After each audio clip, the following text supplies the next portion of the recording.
তাফসীরুল কোরআন মাহফিলের স্বনামধন্য সভাপতি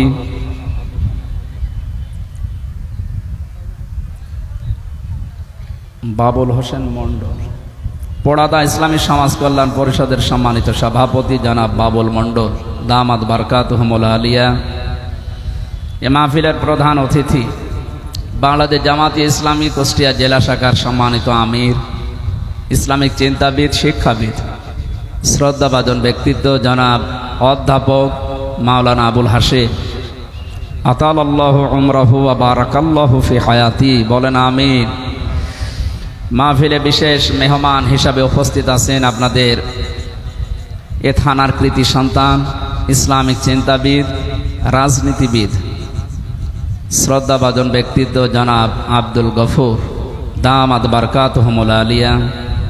এখানে আলোচনা যারা রেখেছেন মাজলিসুল মুফাসসিরিন কুষ্টিয়া জেলা শাখার সম্মানিত সভাপতি আলেমে দ্বীন মুফাসসিরে কোরআন হাফেজ মাওলানা জুলফিকার আলী কুমারখালী।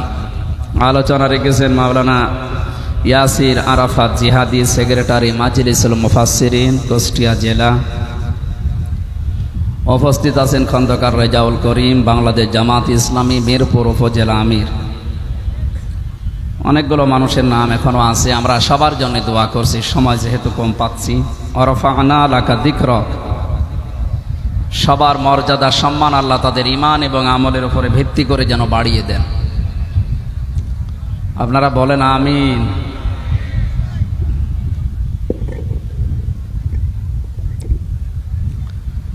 পৃথিবীতে সম্মান মর্যাদা এগুলো আল্লাহ দুইটা বিষয়ের ভেতরে লুকিয়ে রেখেছেন। ইয়ারফাউল্লাহুল্লাযীনা আমানু মিনকুম ওয়াল্লাযীনা উতুল ইলমা দারাজাত।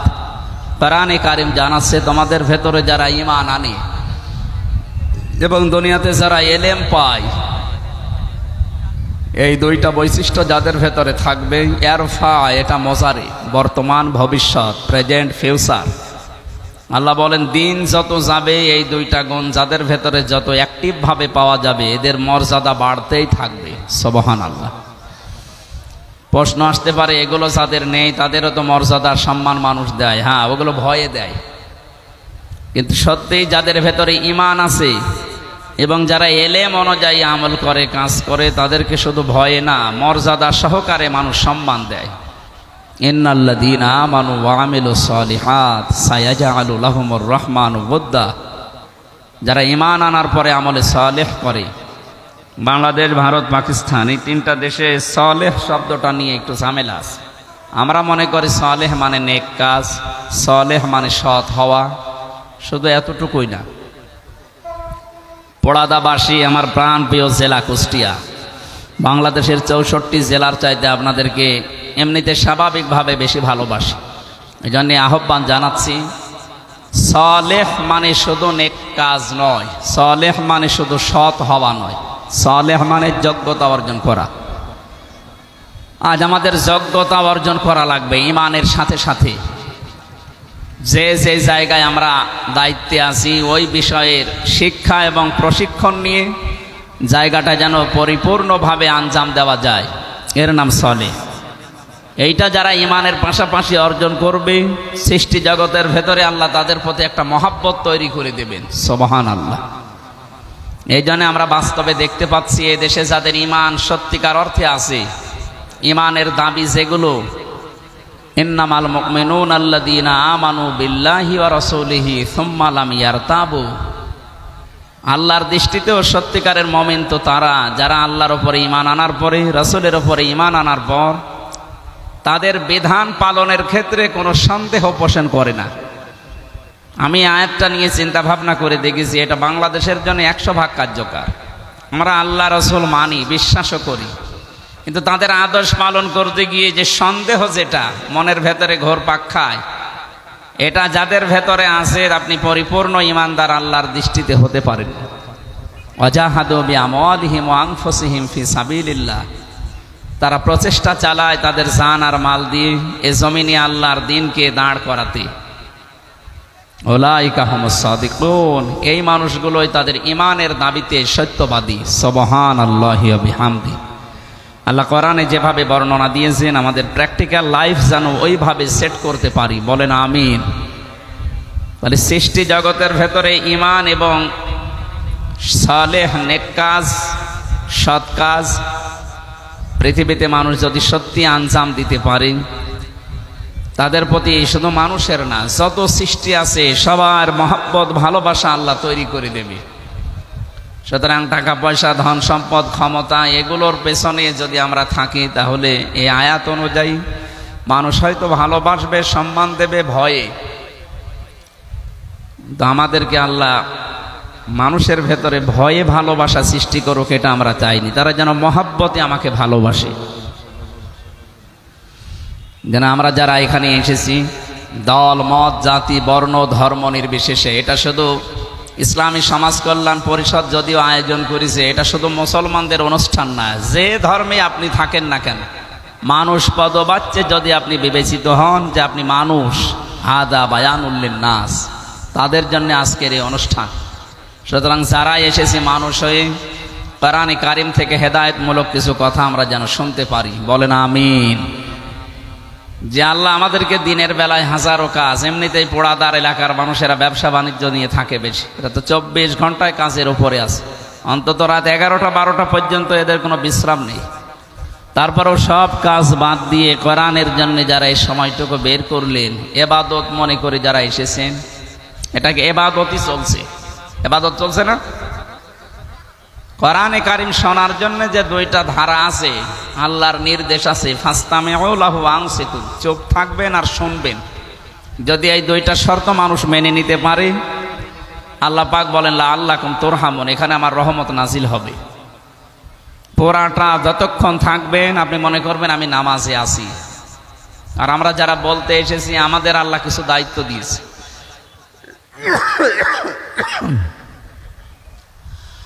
আল্লাহ রাব্বুল আলামিন বলেন, কিতাবুন উনজিলা ইলাইকা ফালা ইয়াকুন ফি সাদরিকা হারাজুম মিনহু লিতুনযিরা বিহি ওয়া যিকরা লিল মুমিনিন। হে নবী, এ কোরআন যখন মানুষের সামনে উপস্থাপন করবেন, এ কোরআন যখন প্রচার করতে যাবেন, ওই সময় আপনি দুইটা জিনিস খেয়াল রাখবেন। এখানে হারজনের ব্যাখ্যা আমি পেয়েছি দুইটা। এক নম্বরে, কোরআন প্রচার করতে গেলে এমনও মানুষ আপনার সামনে বসে আছে, ওরা কোরআনের কথা না বোঝার কারণে রাগ করতে পারে। এরকম শ্রোতা দেশে নেই? আছে। আমার তো মনে হচ্ছে এই দ্বিতীয় স্বাধীনতার পরে এরকম শ্রোতা আরো বাড়তেছে। আগে যাই 15 বছরে হয়েছে, এখন আরো বাড়তেছে। না, আপনি কোরআনের বক্তব্য না বুঝে মন খারাপ করতে পারেন না, আগে বোঝেন। নিজে তো ডিপলি চিন্তা করেন না, কেউ চিন্তা ভাবনা করে বললে আপনি মানেনও না। আপনি কি হয়েছেন কি? এই যে কি হনরে, এই কাজ করার কারণে কিন্তু এই সালেমদের পতন। মানুষই মনে করতো না আমাদের। আপনি বাস্তবের দিকে তাকান, এই 14 দল বাদ দিয়ে যারা এদেশে আমরা ছিলাম, মনে হচ্ছে যে আমরা ভাড়াটিয়া। কি এটা ছিলাম না? আমরা ভাড়াটিয়া ছিলাম। ভাড়াটিয়াও এরকম আতঙ্কে থাকে না। তাও তো 1-1.5 মাস 2 মাস আগে তারে নোটিশ দেওয়া হয়েছে, তোমার হয়তো চলে যাওয়া লাগবে। আর আমাদের সঙ্গে সঙ্গে কি অবস্থায় ছিলাম বলেন তো। এই জন্য 14 দল বাদে বাকি যাই আমরা ছিলাম, যেহেতু আমরা ভাড়াটিয়া ছিলাম, আমরা সবই মাজলুম। আমরা আশা করব যারাই মাজলুম ছিলাম তারা যেন সব সিমেন্টেড হয়ে যায়, এক মায়ের পেটের মতো, ভাইয়ের মতো আচরণ করি। অনেক মানুষ এখন এই আচরণ পাল্টিয়ে ফেলছে দুনিয়ার কোনো কিছুর স্বার্থ পেয়ে। আমার কথার অর্থ বুঝতেছেন? আমরা যারা মাজলুম আছি, সে যে দল করেন আপনি, মাজলুম সব এক দল। উহুদের ময়দানের কথা আমরা শুনেছি, অনেকে জানিও। বাংলাদেশ কিন্তু এখন ঠিক ওই পর্যায়ে আছে। এখন যদি আপনি কামড়াকামড়ি করেন, কোনো কিছু নিয়ে যদি এখন ভাগাভাগির চেষ্টা করেন, সামনে দেখবেন আবার অতর্কিত হামলা এসে অন্তত জীবিত মানুষগুলো অনেকেই লাশ হয়ে যাবে। আমরা এই সুযোগ সামনে যেন না দেই। কোরআনের আয়োজন করা হয় বিভিন্ন জায়গায় এই উদ্দেশ্য নিয়ে, কারণ কোরআনে কারিম সব সমস্যার সমাধান দিতে পারে। সেই যোগ্যতা কোরআনের আছে না? আছে। আজ প্রায় 7-8 দিন একটা বিষয় ঘোরপাক খাচ্ছে সারা বিশ্বে। যারা পালিয়ে গেছে আপনি দেখতে পাচ্ছেন এই মানুষগুলো বাইরে যেয়ে কিন্তু বসে নেই, এদের ষড়যন্ত্র আরো গভীর হচ্ছে। বিশেষ করে ট্রাম্প ইনি পাশ করার পর থেকে আমরা দেখতে পাচ্ছি যারা পালিয়ে গেল এরা বাইরের বিভিন্ন মোড়লদের কাছে জানাচ্ছে যে আমরা নির্বাচিত ছিলাম, আমাদেরকে উৎখাত করা হয়েছে। এটা ডাহা মিথ্যা কথা। এ 15.5 বছরে যারা ছিল এরা নির্বাচিত ছিল, এ কথা শয়তানও বিশ্বাস করবে না। আমার মনে হয় ঘোড়াকেও যদি বলেন ঘোড়াও হাসবে, এই একটা কথা হইল। আপনি দিনের ভোট রাতে করে ফেলেন, 154 জন আগেই ঘোষণা দিয়ে দিন, কিভাবে আপনি নির্বাচিত হইলেন? আল্লাহ তাআলা কোরআনে দিয়েছেন হুয়া জিতাবাকুম, তিনি আল্লাহ তোমাদেরকে নির্বাচিত করেন। কুষ্টিয়াবাসী একেবারে নিরপেক্ষ দৃষ্টি দিয়ে বলবেন, নির্বাচিত করা হয় যে পদ্ধতিতে, ওই পদ্ধতির নাম নির্বাচন। ঠিক আছে না? নির্বাচন তো হয়নি 15.5 বছরে। আমি নিজে, আমার 33 বছর বয়স, অন্তত 3 বার আমি ভোট দিতে পারতাম, একবারও পারিনি। একবার নয়, জেলে ছিলাম, ওইটা বাদ গেল, বাকি 2 বার তো পারবো, তাও তো পেলাম না। তাহলে আপনি যে এই কথাগুলো সারা বিশ্বের মোড়লদের শোনাচ্ছেন যে আমি নির্বাচিত ছিলাম, এরকম যাহা মিথ্যা কথা আপনি বলতে পারলেন, আপনি একটা হাসি মানুষ। এটা আপনার উচিত হয়নি, কারণ এই কথা তো ওখানেই থাকবে না, সারা বিশ্বে যখন ছড়াবে এদেশের 18 কোটি মানুষ সম্পর্কে একটা খারাপ ধারণা আসবে। ওই সমস্ত মানুষগুলো মনে করবে যে বাংলাদেশে যারা বাস করে ও সবই মনে হয় এরকম মিথ্যা কথাই বলে, কারণ তারাও জানে দুনিয়ায় যে নির্বাচনে এই 15 বছরে হয়নি। এই কথা বলে না কেন? এই জন্য আমরা চাচ্ছি আপনারা বাইরে যারা আছেন এই মিথ্যা কথা ছড়াবেন না। আমরা চাই এদেশ থেকে যারাই বাইরে যায় তারা রেমিটেন্স পাঠায়। 3টা মাস আপনি গেছেন, কয়টা টাকা পাঠাইলেন? একটা টাকাও পাঠায়নি। এতগুলো ঋণের বোঝা মাথার উপরে দিয়ে গেলেন আর একটা টাকা পাঠান না, এরপরেও গলায় কথা বলেন। আপনার তো লজ্জা করা দরকার। আপনি কি বুঝে ফেলেছেন? সুতরাং হাসি মানুষ যেহেতু, এই জন্য যেন মিথ্যা কথা আর না বলেন, কারণ আমরাও মিথ্যাবাদী হয়ে যাব তামাম দুনিয়ার সামনে। হেদায়েত যদি থাকে আল্লাহ তাকে যেন দান করেন, আর যদি হেদায়েত না থাকে আল্লাহ যেন তাড়াতাড়ি তুলে নেন। কারণ এই সমস্ত ক্যান্সার যতদিন থাকবে ততদিন আমরা অশান্তিতে থাকব। এই জন্য নূহ আলাইহিস সালাম শেষ পর্যন্ত এই দোয়া করেই দিয়েছিলেন, লা তাযার আলাল আরদি মিনাল কাফিরিনা দাজ্জারা ইন্নাকা ইন তাযারহুম ইউদিল্লু ইবাদাকা ওয়ালা ইয়ালিদু ইল্লা ফাজিরান কাফফারা। আল্লাহ কাফেরদের এই আন্ডা বাচ্চা পর্যন্ত যেন জমিনে না থাকে, কারণ ওইটার পক্ষে যা আসবে ওইটা আর এক হারামজাদা হবে। তা আমরা তো বাস্তবে তাই দেখতে পাচ্ছি। এই জন্যে দোয়া বরদোয়া বুঝি না, আয়াতটা পড়লাম, আল্লাহ যা ভালো লাগে করবে। আমরা এই মিথ্যা কথা যেন সামনে আর না শুনি, আর যারা শুনছেন তারাও বিশ্বাস করবে না আমার যতটুকু বাস্তবে জ্ঞান আছে। কয়েকদিন আগে আমি সিঙ্গাপুর, মালয়েশিয়া, থাইল্যান্ড সহ ইন্দোনেশিয়া বহু দেশ ঘোরাফেরা করে যতটুকু বাস্তবে অভিজ্ঞতা নিয়ে এসেছি, ওই মানুষগুলো এখন জানে। সৌদি আরবে এই যে মদিনা থেকে আবু জেহেলের কবর, বদরের ময়দানে যাচ্ছিলাম, একটা গাড়ি ভাড়া করলাম, মদিনা ড্রাইভার। ওনার ভাড়া মেটানোর পরে আমি উঠবো, আমারে বলছে ইয়া হাজিউল হুজ্জা তাই না বিলাদুকা, হাজি দেশ কোথায়? যেহেতু মেন বাংলাদেশ। আমারে যেই বলেছি যেহেতু মেন বাংলাদেশ, বলছে হারামি। হারামি মানে? বলছে আপনাকে, মানে ওর ভাষা দিয়ে আমারে বলছে যে আপনাকে বলি নাই, আপনার দেশে যে আছে ওইটারে বলিস। ও ঠিক আছে, ওইটারে আপনি বলেন, আমি দরকার হয় আপনার সাথে আরো 2 লাইন বলছি।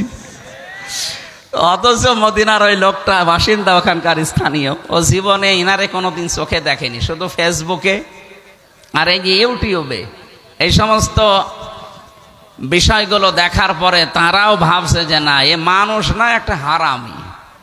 ওই গাল আমার উপরে দিচ্ছে। এই জন্য আপনি যা করবেন, যেহেতু দায়িত্বে ছিলেন, ওইটার কারণে আমাদের ওপরেও এই 18 কোটি জনগণও গাল খাবো। নবীজি জানিয়েছিলেন সাহাবীরা, তোমার বাবা মাকে গালি দিও না। সাহাবীরা বলে, হে নবী, আমরা বাবা মাকে গালি দেব মানে? বাবা মাকে কোনো সন্তান গালি দেয়? বিশ্বনবী বললেন, হ্যাঁ, তুমি যদি কারো বাবা মাকে গালি দাও, সে না বুঝে রাগ করে তোমার বাবা মাকে গালি দিতে পারে। এইটাই সন্তান হিসাবে বাবা মাকে গালি দেওয়া। এজন্য যারা এই মিথ্যা ছড়াচ্ছেন আমাদেরকে অন্তত জাতি হিসাবে মিথ্যাবাদী বানাবেন না। আমাদের এটা আবদার থাকলো, কোনো আবদারই তো মানেননি জীবনে, এটা মানবেন। আল্লাহ তাকে যেন সম্মতি দান করেন, বলেন আমিন। তাহলে নির্বাচন হওয়া লাগবে, নির্বাচনের মাধ্যমে নির্বাচিত হওয়া লাগবে, এটা আল্লাহর পদ্ধতি। সূরা হজ ৭৮ নম্বর আয়াতে আছে, ইজতিবা মানে নির্বাচিত হওয়া। লক্ষ কোটি কোটি উম্মত থেকে আল্লাহ আমাদেরকে উম্মতি মুহাম্মদী হিসাবে নির্বাচিত করেছেন। সুবহানাল্লাহ বলতে পারেন নাই? অথচ এই পদ্ধতিটাই আপনি পাল্টিয়ে ফেললেন। এরপরও যে ষড়যন্ত্র চলছে, এই জন্য যারা দায়িত্বে আছেন আমরা আহ্বান জানাই, এই তাফসির মাহফিল বলেন, ওয়াজ মাহফিল বলেন, যাই বলেন, কোরআনের এই অনুষ্ঠান যেহেতু তামাম দুনিয়ার সব মানুষের জন্য ওপেন, এই জন্য সব মানুষের পক্ষ থেকে জানাচ্ছি, যারা দায়িত্বে আছেন উপদেষ্টার, আপনারা খুব তাড়াতাড়ি সম্মানজনক একটা সময় নিয়ে নির্বাচনের মাধ্যমে নির্বাচিত সরকারের হাতে আপনারা দেশটা তুলে দিন। তাহলে এই ষড়যন্ত্রগুলো অটোমেটিক বন্ধ হয়ে যাবে ইনশাল্লাহ। আমি বলছিলাম 154 জন নির্বাচনের আগে, আর দিনের ভোট রাতে হয়েছে, এটা আমি নিজে প্রমাণ পেয়েছি। ওই সময় জেলে ছিলাম, এক ওসি ছিল আমার সাথে। আমার একদিন এসে ফাঁসির ওই কন্ডেম সেলে বসে আছি, উনি এসে বলছে, হুজুর আপনি দেখেন তো আমার তাওবা হয়েছে কিনা। যে কিভাবে তাওবা করলেন? বলছে এই যে নির্বাচন গেল, এই নির্বাচনে আমি আমার যে কনস্টেবল আছে, আমার যে এসআই আছে, এএসআই আছে, এদেরকে সাথে নিয়ে আরো কিছু মানুষকে সাথে নিয়েছি। রাত 12টার পর থেকে আল্লাহর নামে আমি ভোট কাটা আরম্ভ করলাম। এই যে কোরআন শরীফ আমার সামনে, এইভাবে বলছি, আল্লাহর নামে আমি ভোট কাটা আরম্ভ করলাম। ফজর পর্যন্ত কাজ শেষ করে বাক্স ভর্তি করে জায়গা মতো পাঠিয়ে দিলাম। এবার আমি গোসল করলাম, ওযু করার পরে 2 রাকাত নামাজ পড়ে বললাম আস্তাগফিরুল্লাহ। হুজুর আমার এই তাওবা হয়েছে? না, আপনি তো আল্লাহর কাছে অপরাধ করেননি, আপনি অপরাধ করেছেন হামজার কাছে। এই কথা বলেন না কেন? একটা এমপি বানাতে 3.5 থেকে 4 লাখ মানুষের রায় লাগে, ভোট লাগে, আর আপনি নিজেই সব লোকজন দিয়ে নিলেন। তা আমরা কি ঘাস কাটছি? আমাদের রায় নেবেন না? আপনি কাজ সব উল্টা পাল্টা করে এখন বলছেন আস্তাগফিরুল্লাহ। আল্লাহ কি আপনার কি আল্লাহর কাছে দোষ করেছেন? দোষ যাদের কাছে করেছেন আগে তাদের কাছে বলেন, কারণ তাওবার নিয়মই এটা। হ্যাঁ, আপনি আস্তাগফিরুল্লাহ পড়তে পারেন, আপনার গুনাহ মাফ হবে হয়তো, কিন্তু আল্লাহর সাথে যেগুলো সম্পর্কিত ওইগুলো, বান্দার সাথে সম্পর্কিত অপরাধ আস্তাগফিরুল্লাহ মাফ হয় না, তার কাছে আগে ক্ষমা চাওয়া লাগে। কেউ যদি তাওবা করে, আস্তাগফিরুল্লাহ পড়লে জীবনের গুনাহ মাফ হয়, আর তাওবা করলে শুধু গুনাহ মাফ হয় না, ওর পেছনের অপরাধ আল্লাহ মাফ করে বাকি জায়গাটা নেকি দিয়ে পাল্টিয়ে দেয়। এটাকে আমি বানিয়ে বললাম। সূরা ফুরকানের 71 নম্বর আয়াতে আছে, ইল্লা মান তাবা ওয়া আমানা ওয়া আমিলা আমালান সালিহান ফাউলাইকা ইউবাদদিলুল্লাহু সাইয়্যাতিহিম হাসানাত। এই যে এই মাঝখানে উলাইকা আছে, এর আগে ফা আছে। আরবি গ্রামার অনুযায়ী ফা ব্যবহার করা হয় 13টা অর্থে। এখানে উপরের শর্তগুলো যদি কেউ মেনে নিতে পারে, আল্লাহ যেন তার কুদরতের আঙ্গুল এইভাবে করে দেখাচ্ছে যে এই পোড়াদার মানুষগুলো। প্রশ্ন আসতে পারে, পোড়াদা আল্লাহর মনে আছে? মনে নেই মানে? এই উলাইকার ভেতরে পোড়াদাও আছে।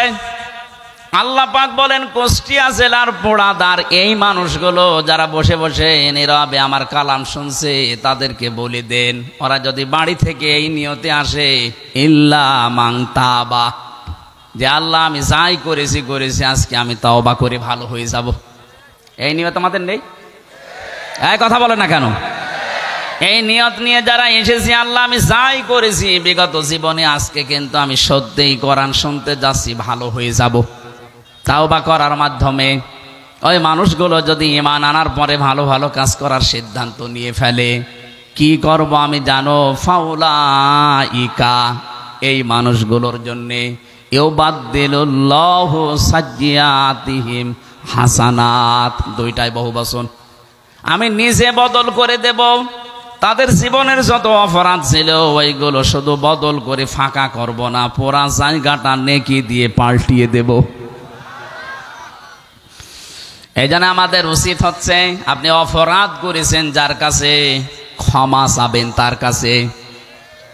বিশেষ করে বাংলাদেশ, ভারত আর পাকিস্তানে এই নিয়মটা নেই। অন্যায় করে একজনের কাছে আর ক্ষমা চায় আরেকজনের কাছে। আপনি কি আস্তাগফিরুল্লাহ ওসি সাহেব যে পড়লো, উনি কি আল্লাহর কাছে দোষ করেছে? দোষ করেছে যাদের কাছে, তাদের কাছে আগে বলা লাগবে। তো ভয়ঙ্কর বিষয়, এই 15.5 বছরে অনেক মানুষ মারা গেছে, তাদের কাছে ও মাপ চাবে কি করে? কথা বলেন না কেন? এই জন্য আপনি জালেমদের পক্ষ নিয়ে যদি কিছু করে থাকেন, জালেমরা যেমন ধ্বংস হয়ে যাচ্ছে, আপনিও ধ্বংস হয়ে যাবেন। হ্যাঁ, এখনো বাঁচার একটা বুদ্ধি আছে, এই বুদ্ধিটা বলবো। আজ বিভিন্ন মানুষ দেখছি খোলস পাল্টাচ্ছে, নিজের অপরাধগুলো স্বীকারও করছে, বাঁচার জন্য হোক আর যেভাবেই হোক। হ্যাঁ, আপনি আসেন, ওয়েলকাম আপনাকে।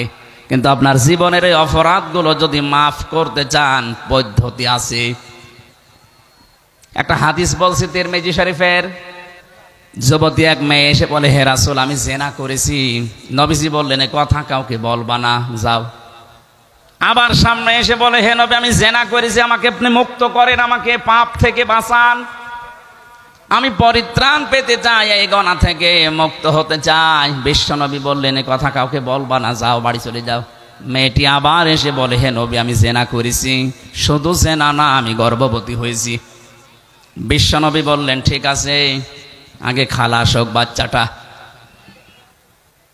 কারণ অপরাধ তোমার থাকতে পারে, ওই বাচ্চাটার কোনো অপরাধ নেই, ও আগে দুনিয়ায় আসবে নিরাপদে, এরপরে আমি দেখি কি করা যায়।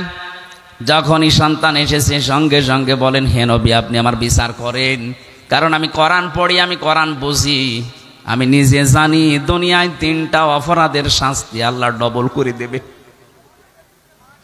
আমি কি যে যৌবনের তাড়নায়, শয়তানের ধোঁকায় এ কাজ করে ফেলেছি, আমি মাপ নিয়ে, ক্ষমা নিয়ে, মুক্ত হয়ে তারপরে আল্লাহর কাছে যেতে চাই। কারণ এই অপরাধ নিয়ে যদি আমি আল্লাহর কাছে চলে যাই, উনি যখন বিচার করবেন, একটা না কয়টা, ডবল বিচার করবেন। সূরা ফুরকানের ৭০ নম্বর আয়াতের ভেতরে আছে, ইউদাআফু লাহুল আযাবু ইয়াওমাল কিয়ামাতি ওয়া ইয়াখলুদ ফীহি মুহানা।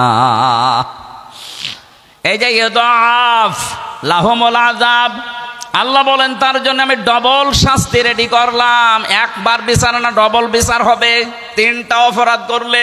কয়টা? জবাব দেবেন ছাত্রের মতো, কয়টা? 1 নম্বরে, আল্লাযীনা লা ইয়াদউনা মা'আল্লাহি ইলাহান আখারা, যারা আল্লাহকে ডাকে কিন্তু তার পাশাপাশি অন্য কাউকে যারা ডাকে। এই রোগটা বাংলাদেশে সবচাইতে বেশি। আল্লাহকে আপনি ডাকছেন, জিকির করছেন, তাকে স্মরণ করছেন, হঠাৎ কিছুক্ষণ পরে দেখা যাচ্ছে আল্লাহর পাশাপাশি তারা অন্য কাউকে ডাকছে। ইয়া আলী বাবা, শাহ আলী বাবা, কেল্লা বাবা, ফতে বাবা, লালনের বাবাও ডাকে। কুষ্টিয়া জেলায় জন্ম নিয়ে একটা ঝামেলায় আছি। সারা দেশে যেখানে যায় তারা একটা কথা বলে, হুজুর, পৃথিবীর এই একটাই জায়গা যেখানে পুলিশ পাহারা দিয়ে গাঁজা খাওয়ায়, লালনের মাজার। যেহেতু জন্ম আমার এ জেলায়, কিছু বলতেও পারে না, মাথা নিচু করে বলে, কি বলবো, ঠিক আছে। আমার মনে হয় এই গনার কাজটা তুলে দেওয়া দরকার। গাঁজা পেলে যেখানে পুলিশ ধরে নিয়ে যায়, এতে পুলিশ বসে আছে, পুলিশ ধরে নিয়ে জেলে দেয়, সে গাঁজা ওরা পাহারা দিয়ে খাওয়ায়, সে জেলা এটা। এতদিন যারাই ছিলেন তারাও মুসলমান ছিলেন, তারা এটা কি করে জিয়ে রাখলেন আমি বুঝি না। এটা আমার মনে হয় তুলে দেওয়া দরকার ছিল। আর শরীয়ত সম্মত পর্যায়ে আল্লাহর বান্দা যারা, তাদের যেভাবে জিয়ারত করা দরকার এভাবে করে। প্রকাশ্য শিরিক চলে সেখানে, সেজদা দিচ্ছে মাজার, এ কথা বলে না কেন? তাহলে শাস্তি হবে ডবল তাদের যারা আল্লাহকে ডাকে। আল্লাহকে ডাকে না তা না, মা আল্লাহ ইলাহান আখারা, আল্লাহর সাথে অন্য কাউকে যারা যোগ করে। আমি নাম নিলাম না, বহু দরবারে বহু জায়গায় আল্লাহর পাশাপাশি অন্য অন্য নামে জিকির হয় না? আপনি বুঝে করেন আর না বুঝে করেন, এই আওয়াজ যদি আপনার কানে যায় আজকে থেকে আপনি বিরত থাকবেন, নয়তো আপনার শাস্তি হবে ডবল। 2 নম্বরে ওয়াল্লাযিনা ওয়ালা ইয়াকতুলুনা নাফসাল্লাতী হারামাল্লাহু ইল্লা বিল হক।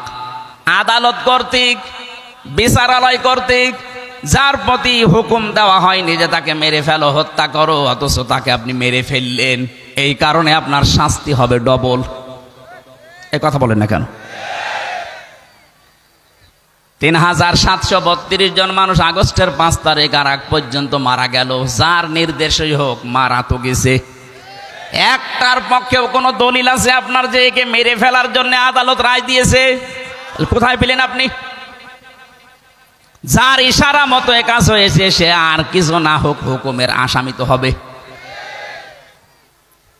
পৃথিবীর ইতিহাস দ্বারা পাল্টিয়ে ফেলেছেন, বিশেষ করে 2006 সালের অক্টোবরের 28 তারিখে বহু ইতিহাস দুনিয়ায় পড়েছি, কিন্তু মানুষ মেরে ফেলার পরে লাশের ওপরে ড্যান্স দেওয়া এটা আমি পড়িনি, তো দেখলাম নিজে। তারপরের বছর আমার একটা মাহফিল ছিল সিরাজগঞ্জে, ওখান থেকে আসছিলাম, তখন বাসে চলাফেরা করতাম, বাসে ড্রাইভারের পেছনে বসে আছি, বিশ্ব রোডের ওপর দেখে একটা কুকুর পড়ে মরে আসি। ড্রাইভার সাহেব কুকুরের ওপর দিয়ে না দিয়ে বাম দিয়ে দিল। বললাম ভাই আপনি এমন করলেন, এখনই তো অ্যাক্সিডেন্ট হয়ে যেত। বলছে দেখছেন না একটা কুকুর পড়ে আছে, আমি ডবল করে চাকা চালিয়ে দেবো, আমার বিবেক নেই? আমি বললাম ভাই তো মরে গেছে, ওর মারলে ফেললেই কি আর না মারলে কি? ড্রাইভার আমাকে বলছে হুজুর আপনি কি আসলেই হুজুর নাকি বেশ ধরেছেন? আপনি কেমন হুজুর? আপনি দেখতে পাচ্ছেন একটা মরা জিনিস পড়ে আছে, কুকুর হোক, কিন্তু তো মরে গেছে, আমি ডবল করে আমার চাকা ওর উপরে চালাবো, আমার বিবেক নেই? আমি বললাম ভাই আপনার নাম কি? আচ্ছা সুব্রত। তার মানে হিন্দু মানুষ। ওরে পিঠের উপরে থাবা দিয়ে বলেছিলাম ভাই আপনি একটা হিন্দু, আপনার ইমান নেই কিন্তু আপনার বিবেক আছে, মরা জিনিস আপনি ডবল করে মারতে পারলেন না, বাম দিয়ে গাড়ি চালিয়ে দিলেন। অথচ পৃথিবীর ইতিহাস গত বছরে কারা যেন পাল্টিয়ে ফেললো, জীবিত মানুষকে জসিম ভাইকে পিটিয়ে মেরে ফেলার পরে আবার ড্যান্স দিল লাশের উপরে। এদেরকে কোনো ক্রমে মানুষ বলার কোনো স্রোত আছে? অথচ কত মানুষ এখন সেই মানুষগুলো এখন মানবতার বলি উড়াচ্ছে। আপনার মুখে এটা মানায়? যারা মানুষ হত্যা করেছেন সে যেভাবেই হোক আপনার শাস্তি হবে ডবল। হ্যাঁ, বাঁচার পদ্ধতি আমি বলছি সামনে, যদি ওটা করতে পারেন বাঁচতে পারবেন। 3 নম্বরে ওয়ালা ইয়াজনুন, জেনা করা যাবে না। হে নবী আমি তো করে ফেলেছি। আজ জেনার ছড়াছড়ি চলছে না? কিয়ামতের আগে কয়েকটা জিনিস বেড়ে যাবে, তার ভেতরে অন্যতম এই বুড়ো জেনাখোর বেড়ে যাবে। আমরা এখন সেগুলোই দেখতে পাচ্ছি, যেইটাই ধরা পড়ছে দেখছি তার 5 মিনিট 7 মিনিট করে ভিডিও ক্লিপ ফাঁস হচ্ছে। 70 বছর 75 বছর বয়স, ওর তো এমনি ঘুম এসে যাওয়া দরকার। ওরে নাকি রাত 12টা 2টা 3টা পর্যন্ত ঘুম পাড়ানো লাগতো আল্লাহর ওলিদের দিয়ে। নাউযুবিল্লাহি মিন যালিক। আপনার চরিত্র কত নিচে নেমেছে আপনি নিজেও জানতে পারছেন না। আমি কালকে জামালপুরে ছিলাম, ওই যে 6 মিনিট 32 সেকেন্ডের একটা অডিও ফাঁস হওয়ার কারণে যার সব হারিয়েছে, ওই ওনার ওখানে ছিলাম। খালি বলেন একটা চিন্তা, জামালপুরের লোককে বললাম দেখেন আপনাদের প্রতিমন্ত্রী ছিল, জীবনে বহু দাপট দেখিয়েছে, মাত্র 6 মিনিট 32 সেকেন্ডের, তাও ভিডিও না অডিও একটা ক্লিপ ফাঁস হয়েছে, তাই তার মন্ত্রিত্ব গেছে, এমপি গিরি গেছে, দল থেকে বাদ দিয়েছে, এখনো সে কনে আছে কেউ জানে না। ওরা যদি জনগণ পায় পিটিয়ে এখন মেরে ফেলবে। অথচ আমাদের বহু মানুষের জীবনে এরকম 6 মিনিট 7 মিনিট না, 70 বছর 75 বছরের ভিডিও আল্লাহর কাছে আছে। বলেন একটা বারের জন্য যদি চিন্তা আসে এই টাকলা মুরাদকে নিয়ে, তাহলে আপনার জীবন তো পাল্টিয়ে যাওয়া দরকার। যে মানুষগুলোকে এখন দেখছে আদালতে তুলছে, অধিকাংশ মানুষের জীবনে শুধু জেনা জেনা আর জেনা। একটা মানুষকে বলেন যে না এটা ভালো ছিল, দরবেশ বাবা অন্যের বউ নিয়ে আল্লাহ রাস্তায় চলে গেছে, আর বাকি এগুলো তো বলার মতো কায়দা নেই। প্রত্যেকটা চরিত্র আমরা এটা দেখতে পাচ্ছি। এই জন্য জেনা যারা করেন তাদের শাস্তি হবে ডবল। হ্যাঁ, মাপ পাওয়ার জন্য বলছিলাম না একটা পদ্ধতি আছে, এই যে এই মেয়েটার জীবন থেকে শুনে নবীজি বললেন ঠিক আছে বাচ্চা হোক আগে। 2 বছরের ভেতরে যখন এসেছে বাচ্চাটা নিয়ে, নবীজি বলেছেন 2 বছর তোমার দুধ খাওয়ানোর অধিকার ছিল এই বাচ্চার উপরে, কারণ এর বাবাটা এখন নেই। দুধ খাওয়ানোর দায়িত্ব মায়ের না বাবা? না না, আপনি আলেন, আন্দাজে বলেন তো, দেখেন বড় বড় হুজুর বসে আছে। দুধ খাওয়ানোর দায়িত্ব বাবার না মায়ের? না, আমি আলেমদেরকে বলছি এবার। সূরা বাকারা 2 নম্বর পারা 17 নম্বর পৃষ্ঠার 1 নম্বর লাইনের 233 নম্বর আয়াতের মাঝের অংশে আছে, আল্লাহ পাক বলেন ওয়াল ওয়ালিদাতু ইউরদি'না আওলাদাহুন্না হাওলাইনি কামিলাইন।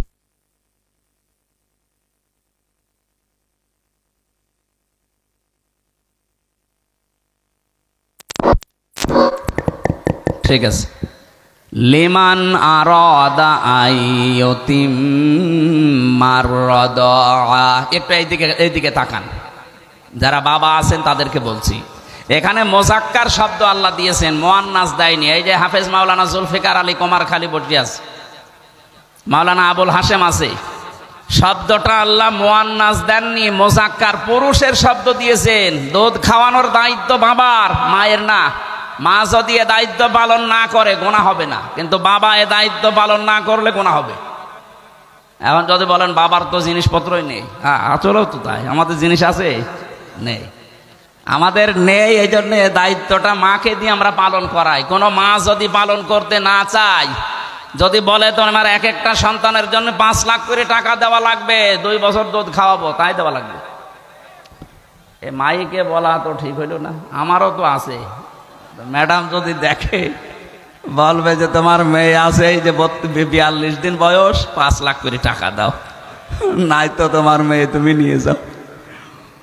থক্কু, এটা বলা ঠিক হয়নি, এই গোপন কথাটা না বলাই ভালো ছিল। আমার উদ্দেশ্য ছিল এখানে এইটা, নবীজি এই ছোট্ট মানুষের জীবনের অধিকারও ভুলে যাননি। হ্যাঁ, বাবার কথা বলতে পারতেন, কারণ তার বাবার তো ঠিক নেই, এই জন্য বাবা পাবেন কোথায়? সন্তানটা তো আর বাবা ঠিক নেই, এই জন্যই তো বিচার হচ্ছে। নবীজি বাচ্চাটাকে একটা সাহাবীর আন্ডারে দিয়ে দিলেন, মেয়েটাকে গর্তের ভেতরে মাজা বুক পর্যন্ত গেড়ে দিয়ে পাথর মারা আরম্ভ করলেন। হযরতে খালিদ ইবনে ওয়ালিদ বলেন, একটা পাথর নিক্ষেপ করলাম, তার নাকের ওপরে লেগে আমার কাছে ফিনকি দিয়ে রক্ত এসে লেগেছে। আমি ভৎসনা দিয়েছি, বরদোয়া দিয়েছি। নবীজি কথাটা শোনার পরে বললেন, খালিদ থামো, এ কথা বলবা না। আমি নবী, তুমি নবী না। আমি যা জানি তুমি জানো না, আমি যা দেখি তুমি দেখতে পাও না। আমি দেখতে পাচ্ছিলাম এই মহিলার যে অনুশোচনা, এই মহিলার যে তাওবা, এই মেয়েটা আজ তার এই অপরাধের জন্য যে শাস্তিটা নিয়ে গেল, এটা একটা ইতিহাস হয়ে থাকবে। কিয়ামত পর্যন্ত কোন জালেম যদি এইভাবে তাদের অপরাধের শাস্তি নিয়ে যেতে পারে, আল্লাহ তাকেও মাফ করে দেবেন। কি বুঝলেন এখান থেকে? যে ধরনের অপরাধ করেছেন, বিশেষ করে ওই 3টা, তাদের ওই অপরাধের শাস্তি আগে দুনিয়ায় হওয়া লাগবে। যার কাছে অপরাধ করেছেন তার কাছে গিয়ে বলবেন যে ভাই, এই অপরাধটাই 15.5 বছরে করে ফেলেছি, এখন কি করবেন বলেন। ও যদি বলে আপনার জন্য আমার ব্যবসা বন্ধ হয়ে গেছে, আপনার কারণে আমি বিনা কারণে 10 বছর 8 বছর জেলখানায় ছিলাম, কিচ্ছু জানি না, আপনার কারণে আমার যে জায়গায় যাওয়ার দরকার ছিল ওই জায়গায় আমি যেতে পারিনি, আপনি চাঁদাবাজি করে মাস্তানি করে বিভিন্ন কায়দায় আমাকে হয়রানি করেছেন, মাফ করে দিতে পারি, আগে এগুলো ফেরত দিন। উনি যদি আপনার কাছে ক্ষতিপূরণ চায়, আমার নিজেরটাই বলেন তো, এই যে 3টা বছর আপনি বিনা কারণে আমাকে আটক করে রাখলেন, কিছুদিন আগে তো আমার মামলা সব খারিজ হয়ে গেছে, আদালত কর্তৃক প্রমাণিত যে আমি নির্দোষ, আমার কোনো দোষ নেই। তাহলে আমার এই মামলার আয়ুর সাথে যারা টপ টু বটন জড়িত, আমি চাই আমার বাবার কাছ থেকে যত টাকা নিয়েছেন এ টাকাগুলো সব ক্ষতিপূরণ ফেরত দেন। দোষী হলে কিছু বলতাম না, যেহেতু নির্দোষ, তাহলে টাকাগুলো আপনি ফেরত দেবেন আগে। 2 নম্বরে আমাকে যেমন রিমান্ডে নিয়ে মাটির নিচে রেখেছিলেন, আপনাকে আমি 10 দিন রিমান্ডে নিতে চাই। 3 নম্বরে আমি 3 বছর সেলের ফাঁসির কন্ডেম সেলে ছিলাম, আপনাদেরকেও রাখতে চাই। এরপরে আমি বলবেন আস্তাগফিরুল্লাহ, আপনাকে আল্লাহ মাফ করে দেবে। আমারটা দিয়ে বললাম, সারা দেশের অবস্থায় এই যারা আজ বাঁচতে চান অপরাধ করার পর, যদি তাওবা করে জীবনের অপরাধগুলো নেকি বানিয়ে নিতে চান, যার যার কাছে 15.5 বছরে অপরাধ করেছেন তার কাছে আগে স্বীকার করবেন, তার ক্ষতি দেবেন, ক্ষতিপূরণ দেবেন, ওর কাছে মাফ চাবেন, এরপরে মসজিদে এসে বলবেন আস্তাগফিরুল্লাহ। আমার কথা ক্লিয়ার? না বোঝার ভান করে আছেন কেউ? অনেকে এখনো রাজি না এই তাওবা করতে, খালি আস্তাগফিরুল্লাহ পড়তে রাজি আছে। ওই ওসি সাহেবের যেমন তাওবা হয়নি, আপনারটাও হবে না। আশা করছে তাওবা যদি করেন এইভাবে করবেন। আল্লাহ আমাদের তৌফিক দিন, বলেন আমিন।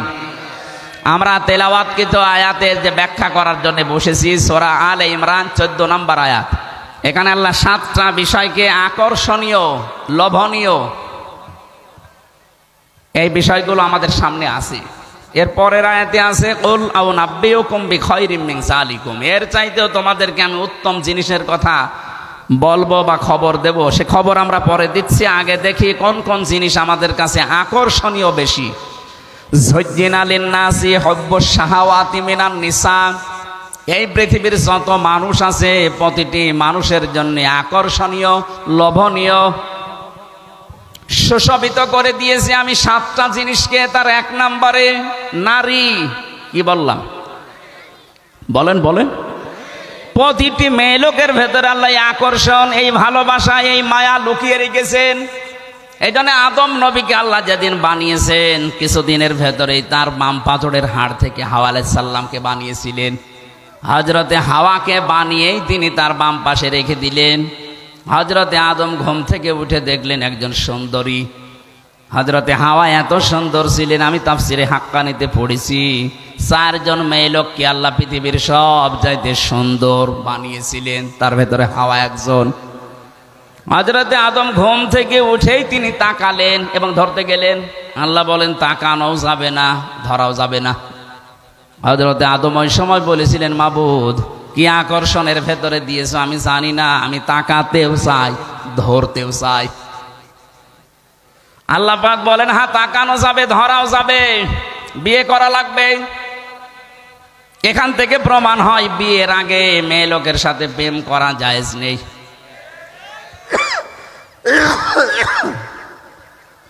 অথচ এখানে আমি অনেক মানুষের খবর দেখতে পাচ্ছি বিয়ের আগে এদের প্রেম করা শেষ, এমনকি এখনো অনেকে লাইন চালাচ্ছে। এটা বন্ধ করা লাগবে। বিয়ের আগে প্রেম করা জায়েজ নেই, প্রেম হবে বিয়ের পরে। যারা করছেন তারা ছেড়ে দেবেন। হাত তোলেন তো। এই যে কয়েকজন আছে, আমি মুরব্বী মানুষ, হাত তোলার দরকার কি? আপনি আবার কিসের প্রেম করেন? আপনার জীবনেও প্রেম আছে না? ওই ওই যুবক বয়সে হয়তো করতে পারে, এই জন্য হাত তুলছে না। আশা করছি আপনি এই বর্ণনাটা বুঝেছেন যে বিয়ের আগে আমাদের জন্য প্রেম করা এ ধর্মে জায়েজ নেই, অন্য ধর্মে থাকতে পারে। কি কথা বলেন না কেন?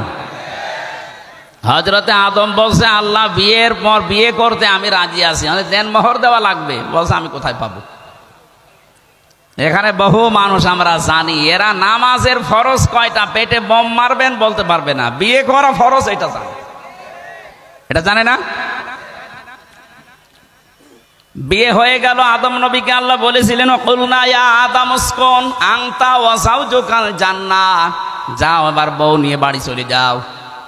জান্নাত হযরত আদমের বাড়ি, আর জান্নাত আমাদের বাবার বাড়ি। কি বলেন না কেন?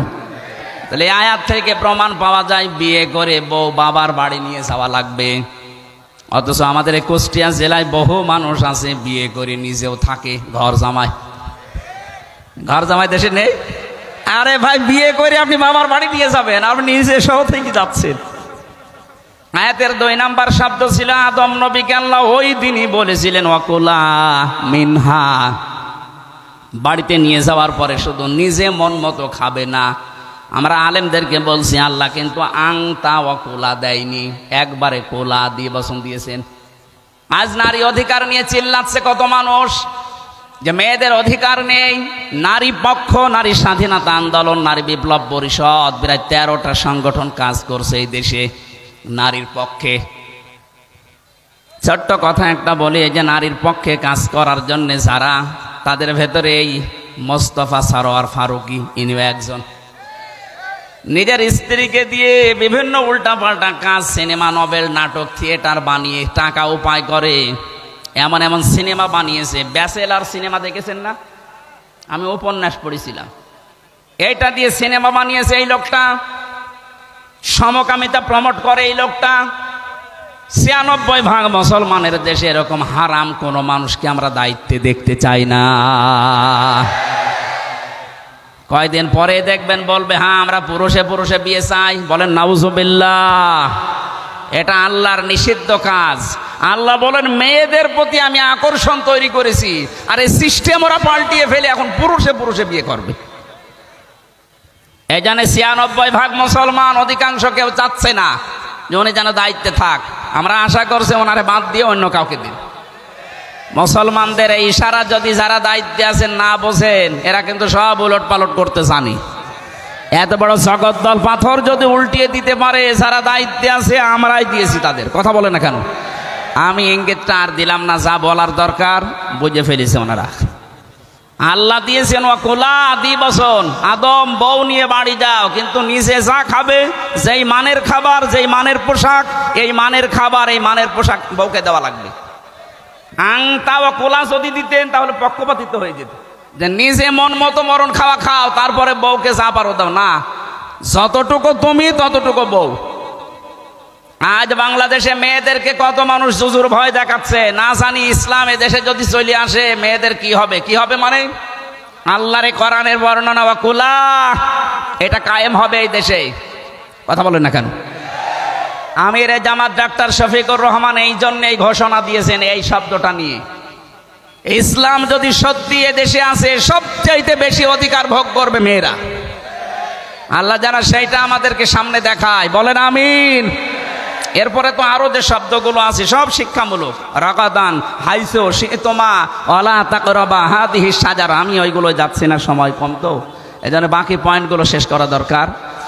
সম্মানিত মা বোনেরা যারা এসেছেন, আপনারা আকর্ষণীয়, লোভনীয়, আপনারা সুশোভিত এই বিষয়গুলো আল্লাহ আপনাদেরকে দিয়েছেন। এই জন্য 4টা বিষয় দুনিয়ায় মেনে চলা লাগবে। 1 নম্বরে আল্লাহর নবী জানিয়েছেন, ইদা নাজারা ইলাইহা সাররাতুহু, কোন স্ত্রীর দিকে যখন তার স্বামী তাকাবে, যেভাবেই হোক স্বামীকে যেন সে আনন্দ দেয়, খুশি করে। আপনি কথাবার্তা দিয়ে হোক, আচরণ দিয়ে হোক, এমন কোন কায়দা কৌশল দিয়ে তাকে খুশি করবেন, এটা আপনার ইবাদত। 2 নম্বরে ইদা গাবা আনহা হাফিজাতুহু, যখন স্বামী বাইরে থাকবে, স্বামীর সন্তান, স্বামীর সম্পদ এবং আপনার ইজ্জত, আবরু, সম্ভ্রম, এটা আপনি হেফাজত করে রাখবেন। 3 নম্বরে আতুইনু আলা দীনি জাওজাতিহা, আপনার স্বামীকে দিন কায়েমের জন্য, দিন ইসলামের উপরে চলার জন্য, দিনের দাওয়াতের জন্য তাকে সাহায্য করবেন। আপনি বাড়ি বসে বসে ওই সওয়াব পাবেন যদি আপনার স্বামী দিনের জন্য বাইরে কাজ করে। বলেন সুবহানাল্লাহ। আল্লাহ বাংলার মা বোনদেরকে এই হাদিসটা 100% মেনে চলার খাদিজার মতো তৌফিক দেন। বলেন আমিন। নবীজি বলেন, আমি যতদিন বাইরে থেকে এসেছি দিনের দাওয়াত দিয়ে, কোনদিন আমার খাদিজাকে বিছানায় পেট লাগিয়ে ঘুমাতে দেইনি, দেখিনি। যখনই আসতাম, যতবার আসতাম রাতের বেলায় দেখতাম দরজার সাথে হেলান দিয়ে আমার অপেক্ষায় ঘুমিয়ে আছে। এজন্য আপনার স্বামীকে আপনি উদ্বুদ্ধ করবেন, সাহায্য করবেন, ছাড় দেবেন। 4 নম্বরে বিশ্ব নবী বলেন, স্বামী যেটা পছন্দ করে যদি জায়েজ হয়, অবশ্যই তোমাকে ওইটা পছন্দ করা লাগবে। আমি স্বামী, আমি আল্লাহর কসম করে বলছি, যত স্বামী এখানে আমরা বসে আছি, প্রতিটা স্বামী আমরা চাই বিয়ের পরে যেন আমাদের মা বাবা আমাদের সাথে থাকে। কথা বলেন না কেন? এই স্বামী যারা আছেন হাত তোলেন তো, বলেন বলেন। এটা আমরা চাই না। 100টার 95টা মহিলা এটা চাচ্ছে না। আপনি নামাজ পড়ে রোজা রেখে কালো বোরকা পরে মনে করছেন আমি জান্নাতি হয়ে গেছি, না, পাবেন না। আপনার স্বামী যেটা পছন্দ করে যদি জায়েজ হয়, জীবন থাকতে আপনাকেও পছন্দ করা লাগবে। আল্লাহ আপনাদের 4টা গুণ অর্জন করার তৌফিক দিন। আমি মনে হয় বাকিগুলো শেষ করতে পারলাম না। আর